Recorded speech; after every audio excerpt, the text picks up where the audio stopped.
Hello and welcome back to This Week in Canada. We're back. We got the whole crew back together again. My name is Roberto Wakerl Cruz. With me this week, a very special return. Say hello to Nico Johnson. Nico, how's Hello, Nico? everyone. It's so good to be back. I missed you all so much. I had a bit of a vacation, but I'm so happy. I know the last guy was a bit, and that's all right. We're going to move past. You'll never see him again. Don't worry. But Roberto, you've had a very interesting week, haven't you? Yeah, it's been a very fun week. I know we say every week that it was a very exciting week, but it was genuinely very exciting this week. This was a fun week. And it's all because it was a fun week, yeah. And it's all because of this guy right here. I don't know if you've heard, but what I have with me right now is the corpse of the dog that Catharine McKenna ate. So if you're not aware, Catharine McKenna went, Trudeau minister, I believe she's the minister for infrastructure now. She went to Indonesia. She used to be the Minister for the Environment, which must include animals as well, right? Yeah. So the environment obviously includes animals, and she was always very sanctimonious. She was always preaching at other people, saying, "Hey, don't eat meat, and your carbon footprint's too high," and all this, like just telling us that we're all losers and we have to love the environment, right, and like love animals and whatnot. But as it turns out, after there's video, I should say, of Catharine McKenna in 1995. So let's keep that in mind. It was before she entered politics, if that changes anything. How old was she? Indonesian. She was 24, I think, 24 or 25. Ooh. So mistakes happen. That's how old I am. But I've never eaten a dog. So she ate a dog in Indonesia, which, Nico, I want to get your opinion on this, right? Because there's an old expression. It's when in Rome, right? When in Rome, do as the Romans do, right? So what do you think? Would you have eaten dog? Well, here's the thing. I think Andrew Lawton was probably the first person to make the point that eating dog isn't as bad as perhaps the other thing she did, which is watching chickens tear themselves apart. And I tend to agree with that. When I'm in France, I eat horse. When I'm in, Italy or actually like China, I'd probably eat some weird stuff. I'd eat some coronavirus spreading bats or something. But the thing about dogs is that the industry is pretty cruel, isn't it? They cook dogs alive, and it's pretty grim. And I think it's perfectly okay to eat it, but then just don't be so sanctimonious about it. And didn't you say someone just slightly referred to it? Some journalist at the National Post just referred to the fact that she ate dog, and then just no one was interested. Yeah, so this wasn't really not in the classical term of a scoop. It wasn't a scoop. Actually, it was revealed in 2015 in the National Post article that Catharine McKenna had eaten dog and, quote, attended at least one cockfight. So that information was kind of already out there in the ether of the internet. It was online. Everyone kind of already knew that. But what nobody knew is that there was video. So we got our hands on the video and we posted it online, and people reacted about like how you think they would. They were pretty upset. A lot of people, and I don't condone this, a lot of people flooded her Twitter replies with a lot of dog meat, Catharine McKenna. We don't condone this. Whatever you do, don't condone after this podcast, don't go to Catharine McKenna's Twitter and send her pictures of dogs, photoshopped with her face. That would be really rude. That's part of the hypocrisy of the whole thing a little bit, right? Is that she always posts these tweets that it's like, I wish dogs could vote liberal, or just like, it's National Puppy Day. Like, let's all love, and she has a dog named Koki or something like that, Skokie, something like that. And she's always like shaking the dog's hand and be like, I love dogs. But imagine how Skokie must feel. that her mom ate dog. So and has she commented? Attended a cockfight. Have any liberals said anything about it? Has she? Or any Liberal Party member? Anyone who represents the Liberal Party? No, it's No, not at all. point blank silence. Total silence. We messaged her. We gave her like something like 15 hours beforehand to reach us 15. back, contact us, give a comment. Yeah, like we generous. Well, yeah, it was overnight. We messaged her on Friday at I think 4 p.m. And then we gave her all the way until like no, it was less than that. Maybe I don't know how hours work. Yeah, no, it must have been like 15, 16 hours because we posted it in the morning, the next morning, like at 9 a.m. And she didn't get back to us. She's been radio silence, just no acknowledgement. I watched her today. She gave a press conference at infrastructure to announce some money for infrastructure. She hasn't tweeted no references of it. But you know what? Look, you know what? It must be fucking hell. Actually, it's not hell, but it's a headache. And you know for a fact, like she was trending on Twitter, for instance, which is very impressive. Well done. Other stuff as well. People have commented on it. Pretty famous people have commented on it. We've certainly made a big deal about this. There is 100% chance that she saw this and spoke to her husband at a dinner table about it, saying, "Oh, you wouldn't fucking believe what happened at work today." You know, it's a bad dinner, and that's what you want to do in journalism. Yeah, could you imagine the conversation when she gets home from work and she's just like, "Hey," it's like, "What's bothering you, Catherine? You're kind of quiet today." And it's like, "Oh, nothing." I've got to tell you something. Come on. Okay, look, there's one. We're gonna have a bad day, bad week. You did what? So I ate a dog in Indonesia. I do feel bad, and I genuinely. Sorry. I don't understand why you focus on like the dog eating part of that. If I was you, I'd focus on the fact that she literally bribed a government official to watch a cockfight. That's really cruel, you know?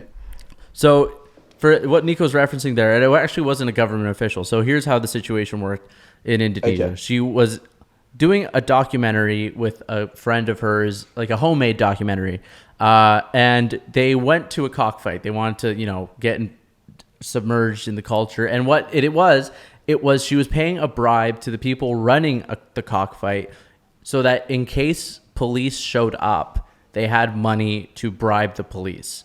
So it wasn't a direct bribe to the state. It was like, oh, if we get caught here, our asses are done. And so we need to be able to pay them off. The state. Yeah. Yeah. Yeah, right, exactly. So, you know what? I wish her the best. I hope that, hopefully people don't hate her forever for this. I kind of feel a little weird about it. I did genuinely feel a bit bad when I saw all her Twitter replies, and it was all GIFs of dogs looking scared. It's fantastic. So, you know what? That one's done. We're never going to talk about it again. Let's move on to more pressing news.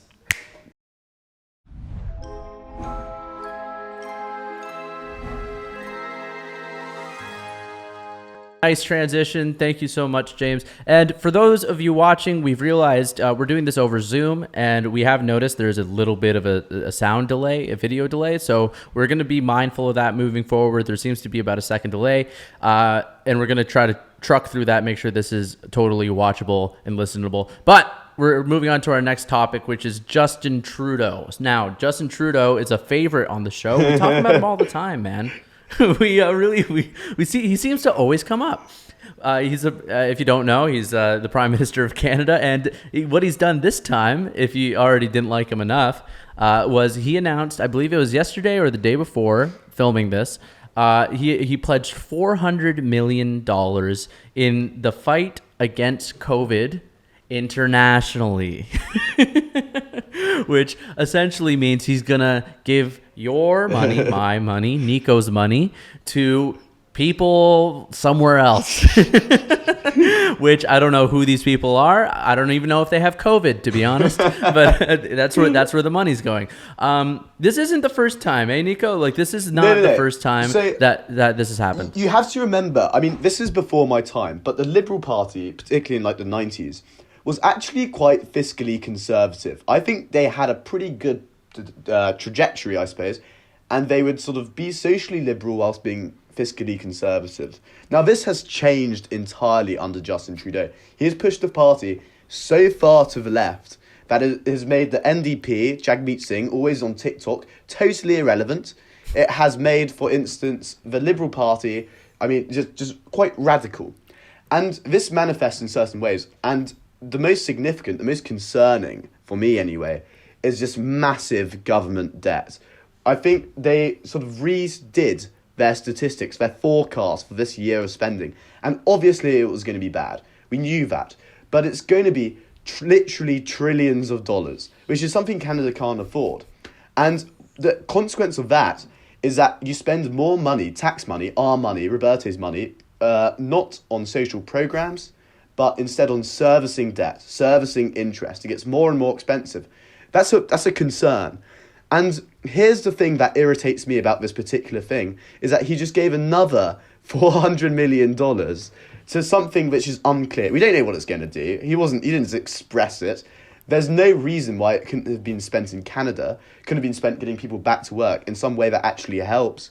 And we're never, ever going to see it back. And, you know, Bobby, I think you can talk about this in a bit more detail. But I remember seeing like every $1 in $4 spent during this pandemic was just totally wasted. Irrelevant. Yeah. Like just piss down the sink, you know? And that's the Liberals all over.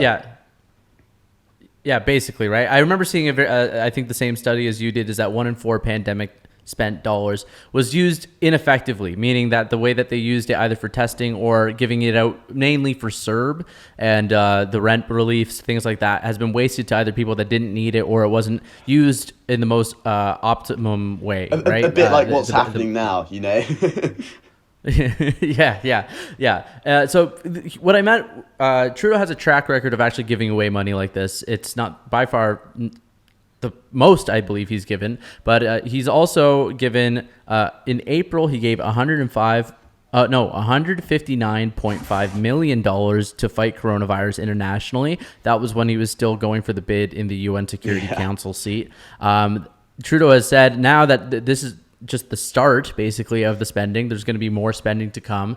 And one bit of spending that I had actually forgotten about until I looked it up was when Trudeau, I believe, pledged something like $40 million to China during the fallout, when all these COVID rollouts and regulations started happening, which is insane to me, considering that they have our two Michaels and they don't seem to like us very much. But and this is the real kicker. And you go ahead.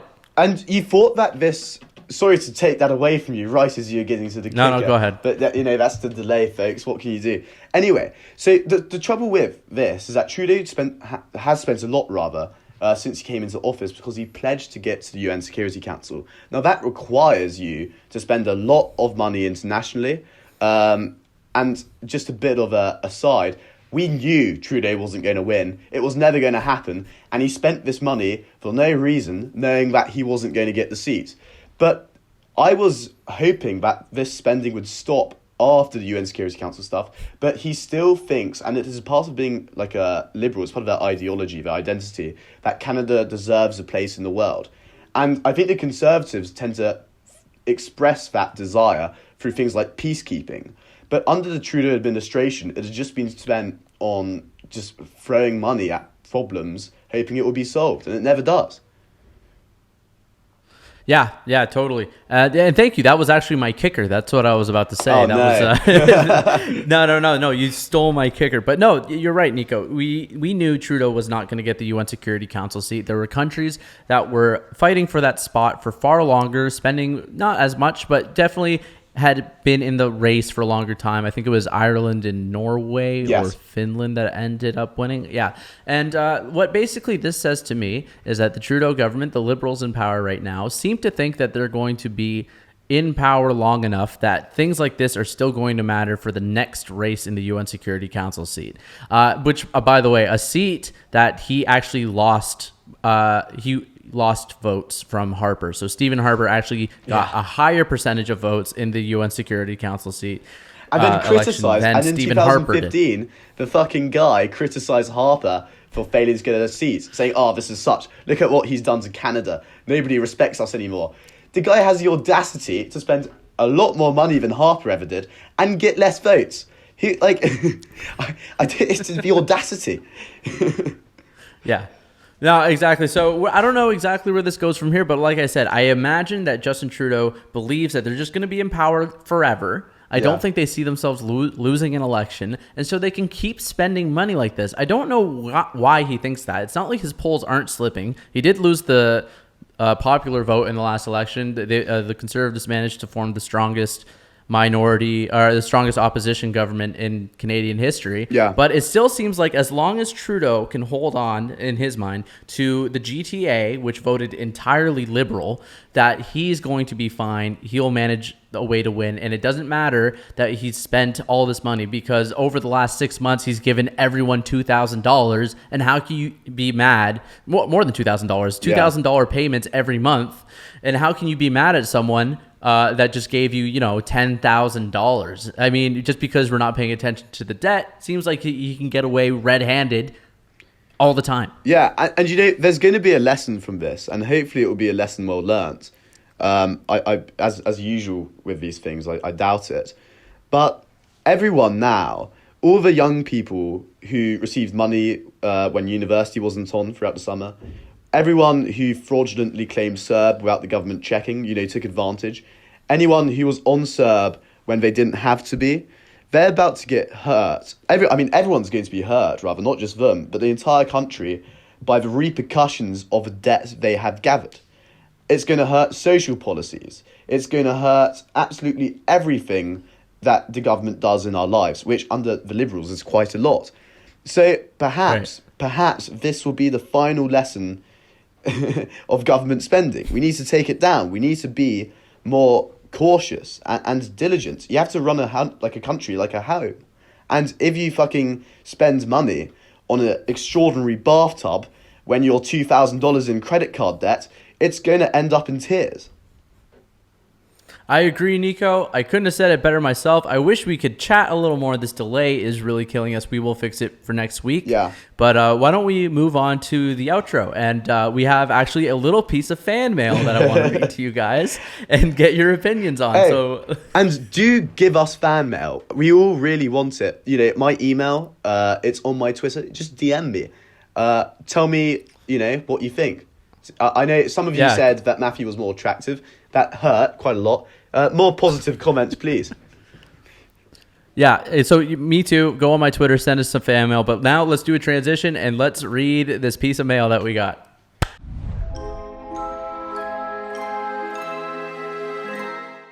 All right. I'm sorry.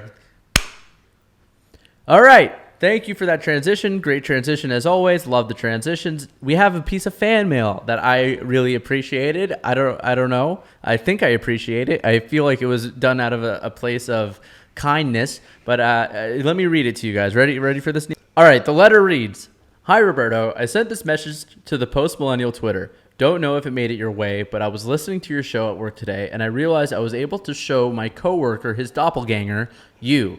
Then I kind of shit my pants in disbelief because you both look the same and talk the same and have the same personalities.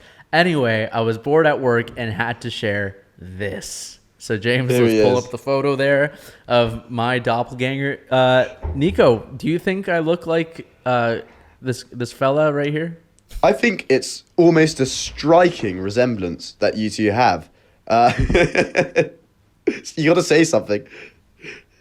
Otherwise, I can't see you. Do I look like him? Oh yeah. Yeah. Hold on. Do I look like him? Oh yeah. No, it's striking. It's a very similar facial feature, quite a similar tone, a build, and I heard quite similar personality. So the personality is the same too. More of that, please. Who else is Roberto? Viewers, thank you so much for watching. I think we need more photos. Who else does Roberto look like? That's really what I want to know. Your local shopkeeper, perhaps the guy you work with. Send in the photos. Do it TPM DMs. I'll check it regularly. It was such a wonderful episode. We got through so much. Do return soon. Let us know what you think. Remember to like and subscribe. Turn on those bell notifications. And thank you so much. Bye-bye.